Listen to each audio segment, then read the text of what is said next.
Bismillahirrahmanirrahim. Assalamualaikum warahmatullahi wabarakatuh.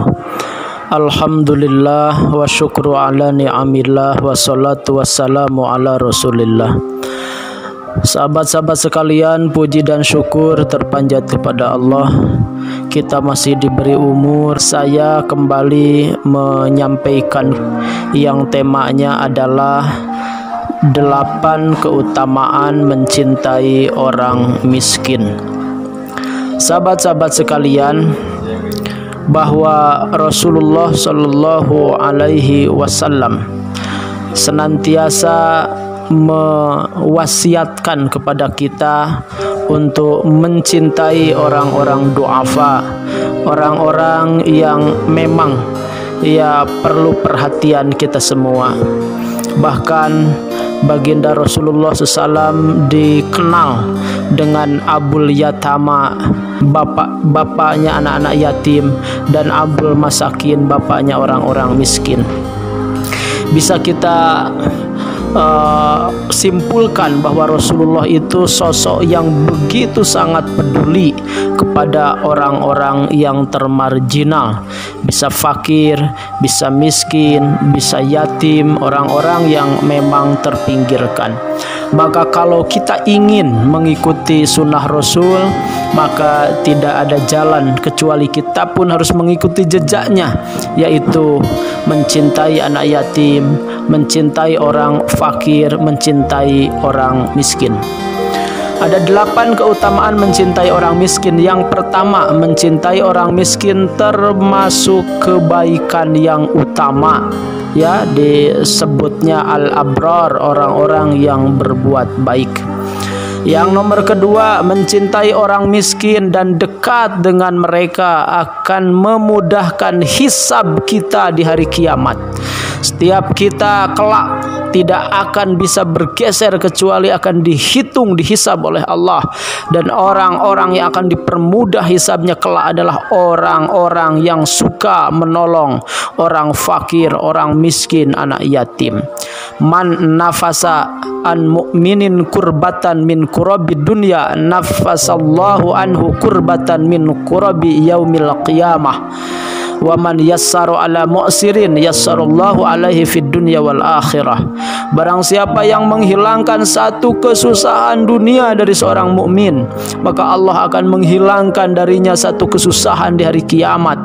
Dan barang siapa yang memudahkan kesulitan orang yang dililit hutang, Allah akan memudahkan atasnya di dunia dan di akhirat. Dari hadis itu jelas, ternyata menghilangkan kesusahan orang miskin, yaitu finansial, orang anak yatim yang tidak ada yang menyantuni karena orang tuanya tidak ada, maka kelak Allah akan hilangkan kesusahan-kesusahan di hari kiamat. Salah satunya hisaban, susahnya hisab di sisi Allah Subhanahu wa ta'ala. Selanjutnya yang nomor ketiga, dekat dengan orang miskin berarti semakin dekat dengan Allah pada hari kiamat. Di dalam satu hadis itu, qala Allahumma ahyini miskinan wa amitni miskinan wahsyurni fi zumratil masakin yaumal qiyamah. Wa qala Isa, lima ya Rasulullah? Qala innahum yadkhulunal jannah qabla aghniyaihim bi arba'ina harifan. Ya Isa, la taruddal miskin walau bisikit tamratin. Ya Isa, ahibbi al masakin wa qarribihim fa innallaha yuqarribuki yaumal qiyamah. Yang artinya, ya Allah, Nabi itu berdoa, ya Allah, hidupkanlah aku dalam keadaan miskin, yaitu tawadu. Matikanlah aku dalam keadaan miskin, yaitu tawadu, dan kumpulkan aku bersama dengan orang-orang miskin pada hari kiamat. Aisyah bertanya karena heran, mengapa wahai Rasulullah engkau meminta demikian?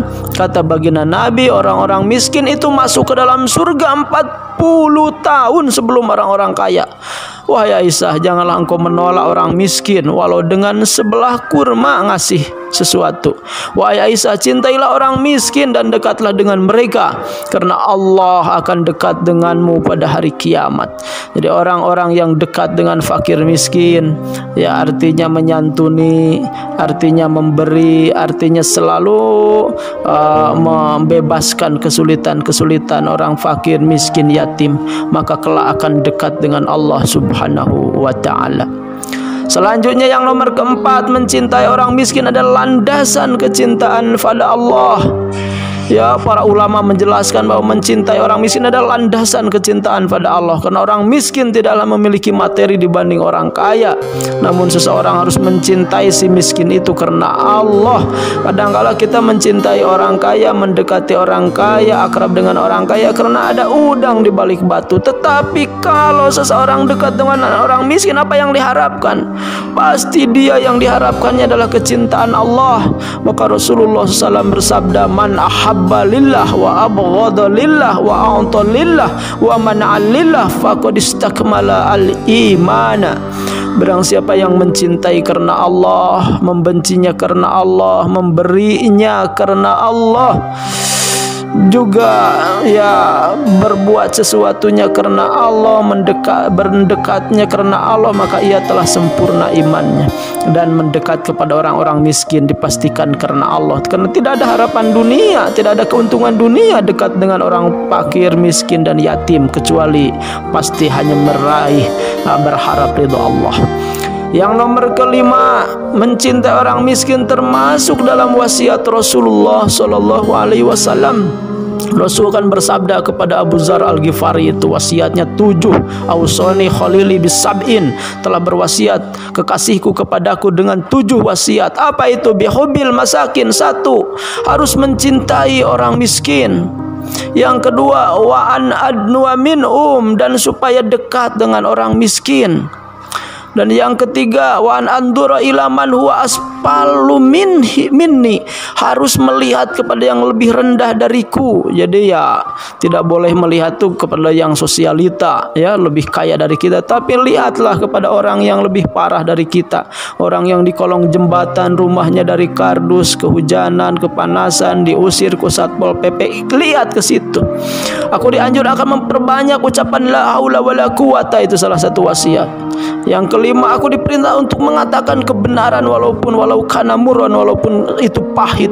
Yang nomor keenam, beliau berwasiat aku supaya tidak takut celaan orang yang mencela. Yang ketujuh, beliau menasihatiku agar tidak meminta-minta kepada orang kaya, kepada manusia yang lebih kaya. Itu jadi mencintai, dekat dengan orang miskin, itu adalah wasiat Rasulullah SAW. Yang keenam, memperjuangkan kehidupan orang miskin termasuk jihad di jalan Allah. As-sa'i alal armilah wal miskin kal mujahid fisabilillah wa ahsibuh qala wa kal qaim la yafturu wa qas-shaimi la yuftiru. Orang yang membiayai kehidupan janda-janda tua, orang-orang miskin, bagaikan orang yang berjihad fisabilillah.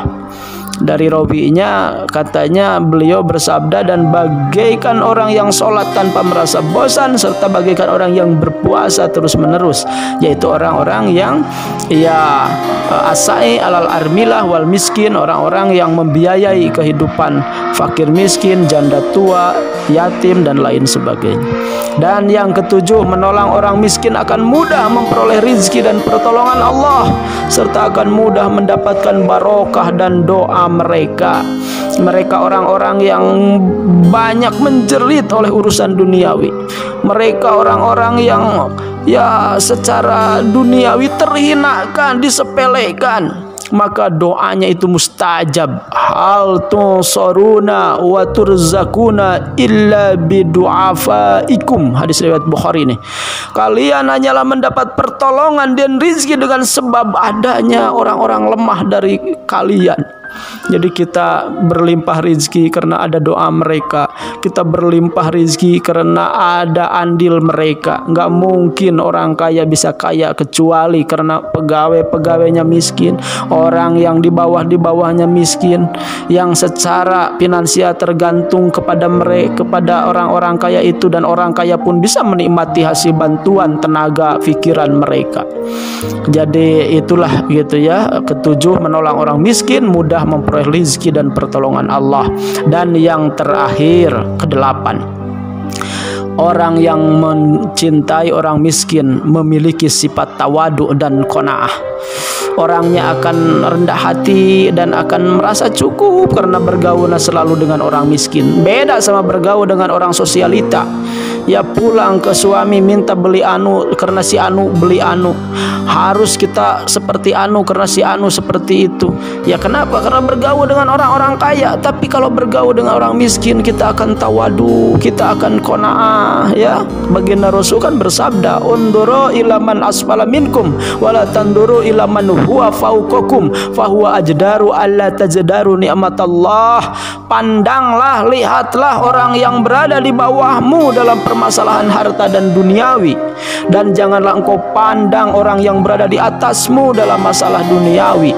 Dengan demikian, untuk apa? Hal itu supaya membuatmu tidak meremehkan nikmat-nikmat Allah yang sudah diberikan kepada kita. Maka cintai orang miskin, cintai orang fakir, cintai orang-orang yatim. Maka dengan itu kita mendapat 8 keutamaan tadi. Allahumma ya Allah, lembutkan hati kami yang dengannya kami empati, simpati kepada fakir, miskin dan yatim. Ya Allah, kayakan kami yang dengan kekayaan ini kami banyak membantu kanan, kiri, depan, belakang kami, orang-orang termarjina. Ya Allah, ya Allah, ya Rahman, ya Rahim, beri kami ya Allah keluasan hati dan keluasan rizki.